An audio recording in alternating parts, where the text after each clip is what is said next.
Their highest wind gusts recorded yesterday, 93 miles per hour. And these high wind gusts moved into portions of Iowa, up into Wisconsin as well. And again, this is all because of a low pressure system or a storm system that moved across the Central Plains yesterday and now is centered off near the Great Lakes. It's got a cold front associated with it that did produce some severe weather. So it was just a cornucopia of strange weather yesterday across the middle part of the country, from the winds to some snow and even some severe weather. So things have really quieted down today. That's the good news. But we've got this front that is draped kind of right across the I-20 corridor in North Texas. This is not the next cold front that we are anticipating. It's going to kind of linger off to our north today into tomorrow. So that means our weather won't be changing until Saturday. So tomorrow, just like the past couple of days, we'll do it all over again. Morning clouds, very muggy, a little bit of light rain possible here or there, and then very warm again into your Friday afternoon. Now, as we get closer to the weekend, this front will be pushed south, and it gets to us as we get into the start of the weekend on Saturday. This will bring some rain with it, so we'll have a shot of rain possible, mainly during the morning hours Saturday. As this cold front pushes through, it turns much cooler and windy Saturday afternoon and Saturday night. Then that front washes out. However, as we get into late Sunday and even into Monday, there will be another little disturbance coming on through, and this will bring us another kind of quick hitting shot of some rain late Sunday into early Monday. By Monday afternoon, that will clear on out. So here's a look at your rain chances over the next few days. They will be highest early on Saturday with the arrival of our cold front, but we'll see some more really probably light rain for the most part come in Sunday in the PM hours through the AM hours of Monday, and then that rain will clear on out. So that's the rain, but take note of your temperatures. We are looking at a much cooler weekend. Morning temperatures on Saturday near 70, and then we'll see our highs fall through the 50s into the afternoon on Saturday. 41 Sunday morning, only 52 Sunday afternoon, and pretty cool into the early parts of next week. We're not quite to the Christmas forecast just yet, but I think Justin Horn took care of this yesterday and said no white Christmas. So yes. I just want to reiterate that. I mean, not even like, I think no white Christmas, but like at least a cold, a chilly. Hopefully we can at least pull that off. I mean, at least it'll become clearer in the next few days. So. Yeah, Justin just didn't take care of it. He like pretty much dropped the hammer, and he was like 0%. You just don't want to get people's hopes up, right? Yeah. No, totally get it. Yeah, love Justin, but he's crushing, breaking hearts all over. And Katie, nice use of the word cornucopia. That's a good one. I like that. Thank you. I use that word whenever I can. It's underused. Yeah. Right, thank you, Katie. And we're starting in Kentucky, where President Joe Biden saw the destruction of those tornadoes firsthand. He also spoke with families affected as the recovery efforts continue. That's right, Alicia. He arrived in Fort Campbell and then visited two of the towns that were hit hardest by those tornadoes, Mayfield and Dawson Springs. At last count, at least 88 people, that's unbelievable, were killed by the path of the storm. The majority of those victims are from the state of Kentucky. But let's hear what the president had to say about just the destruction and pain survivors are now dealing with. And those who lost someone, there's no words for the pain of losing someone. A lot of us know it. A lot of us understand it, especially around the holidays when everything's supposed to be happy and joyful. According to the president, FEMA search and rescue teams continue recovery efforts for more than 100 people still unaccounted for. They've also provided generators. As we know, thousands are still without power. So not only, the finding family members, cleaning up, but also no power. And especially when you're dealing with structures like this, if they're searching for someone that's unaccounted for, you always also want to be careful when you go in there, crews, because you don't know what's going to happen if you maybe pull out a tree there or maybe pull something out and, what else may collapse. It's very dangerous as well. So just a lot of work that needs to be done there. And our prayers are definitely with everyone there affected by those storms, especially with the holidays right around the corner. Okay, so moving on, Alicia, to vaccinations. This, of course, always a topic of conversation. It's reported that the tech company giant Google, this is big, could fire employees who refuse vaccinations. So this information was from a leaked memo that warned employees that if they don't follow Google's vaccine policy, first, they'll lose pay, but eventually they'll be given the boot. Yeah, that's right. Staff is reportedly required to upload documents providing vaccination status, and they have until January 18th of next year to do so. So not much time, about a month and 2 days. Other tech firms have taken a different approach. Twitter said staff could work from home, quote, forever. So there are some exceptions there. Of course, what type of job you're handling, but definitely different from what Google is saying, that they're going to fire their employees if, after those. So it's 30 days of paid leave. Yes. And then after that, it's 6 months of unpaid. And then after that is when they would be terminated. Yeah, so there is a timeline there, and I'm glad you brought that up because I was going to mention that. So basically, they have about 7 months, I would say, total, with the 30 days of the unpaid personal leave, and then 6 months after that. So we're talking about 7 months total to do it.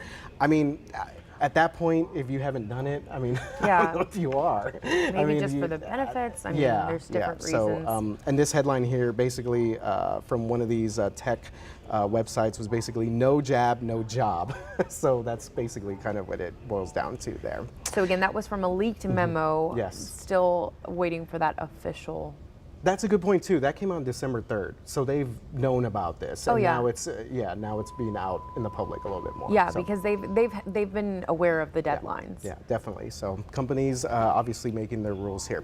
Okay, so speaking of workers and employees, Alicia, there seems to be a lot of jobs, maybe some of these Google people, available for people looking for work, especially with several big airlines. American Airlines says it's aggressively hiring workers to keep flights operating on schedule next year. American CEO says the company is trying to prevent a repeat of what we saw in the fall, which was a bunch of flight cancellations. Yeah, you remember that? That was a mess from one coast to the other. So staffing shortages caused similar scheduling meltdowns for Spirit and Southwest Airlines earlier this year. Pilots, flight attendants, ramp workers, and customer service agents are in high demand across the industry. And not just airlines, the Spurs are also looking to hire hundreds of positions as well. Yeah, and that's a story that I was covering this morning. They are actually having a big job fair taking place right now. It's going to go till 2 o'clock. They're hiring, they said about 300 people. So they want to hire some customer service representatives, ushers. So there's a lot of jobs out there available right now. I think Bill Miller also has been hiring over the holidays. So definitely a lot of things and a lot of options. So to add to that, yesterday the story that I was focusing on was on employment scams and really the red flags to look out for. So we have an article on KSAT.com about that, and really it's just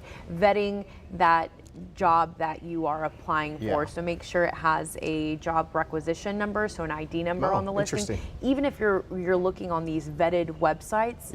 So there's still a lot of work to do, and really if it's like any secret shopper or gift cards, stay away from that. Yeah, that's very interesting there. So we will continue to follow all of this. And again, a lot of jobs available. Just check that out. And as Alicia said, make sure you get that double checked as well. So on top of delays, add this to the list of things airlines are worried about this morning. 5G service possibly disrupting flight schedules. Yeah, this is crazy. Airline CEOs were on Capitol Hill yesterday with a strong warning for travelers. They say a plan by Verizon and AT&T to offer 5G wireless service beginning next month could disrupt thousands of daily flights. This is one I'm interested in because I know in the flights are always saying turn off your cell phones because it could. I always was wondering if that was actually true.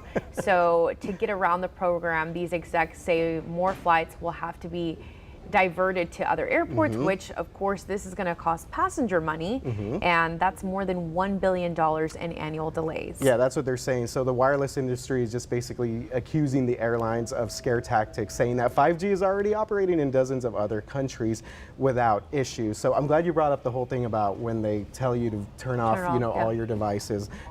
Are you pretty good about following that? Yes, because I actually believe that something's going to be disrupted, but I do look around the plane, and then I see that. But then they could have like the in-cabin Wi-Fi. Right. There's people trying to get in the Wi-Fi. There's people that are like watching movies or listening to podcasts. I never see people just like, oh my God, let me turn off my phone. I'm one of the ones that gets on the plane and within 5 minutes I'm out.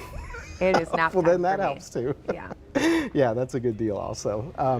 Okay, moving on, Alicia. This next story, this is pretty cool right here, will make you want to hug your doggo. Yes, Does this make is you want to hug your so dog? Yeah. absolutely because they can save your life. Yes, Henry the Boston Terrier is a hero. Let's take a look. Usually you don't want to disrupt a sleeping baby, but this dog that you see there, that's Henry, he had a really good life-saving instinct. He kept barging into his 9-month-old human sister's nursery. Okay, yeah. The parents knew she had a cold, but Henry sensed that things were actually a little bit more serious. Yes, so the parents of the baby later rushed her to the hospitals after she started to turn blue and go rigid and realized that she wasn't getting any oxygen. Fortunately, they acted in time and doctors were able to clear out her airways. The baby girl was able to go back home where Henry was, of course, eagerly waiting for her. And now he's hailed a hero and he's definitely getting spoiled by the family. So they said 2 rounds of Christmas for him. So that means more treats, more feedings. Absolutely. More longer walks. All the snacks that dog Henry wants. park. Yes, all definitely. the cuddles. He gets to sleep on the owner's bed now, so I think he's doing. Henry's moving up in this world. That's very generous. No, I actually think that dogs do have like this sixth sense. I mean, they kind of know when their owners are maybe feeling a certain way. Like they kind of know when to cuddle up with you, or sometimes they're just like, I'm just gonna stay away from you. Yeah, You're yesterday. just having a bad day. Yesterday, my dog, I guess he sensed that I just needed extra cuddles, so I was just waiting there for him. Yeah. And I have to sit on the couch for him to like get a clue that that's when, But definitely, they do sense it. Yeah, definitely. Henry moving up in this world. Love that story right there. Okay, Alicia, are you a fan of Big Red Soda? I like it. Okay.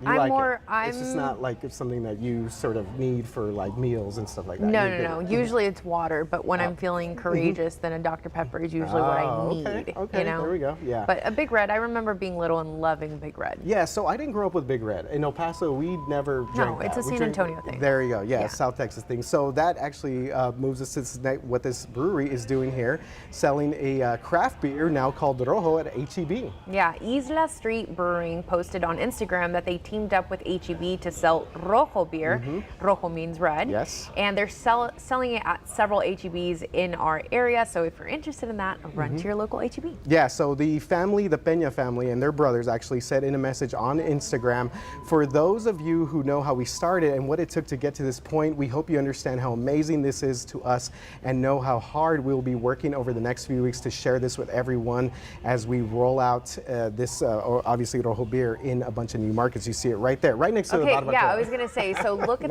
the picture right there. You have some cheese, the beer, and then the barbacoa. So this is like a Sunday San Antonio brunch right there. You literally don't have to go to any other section of HEB.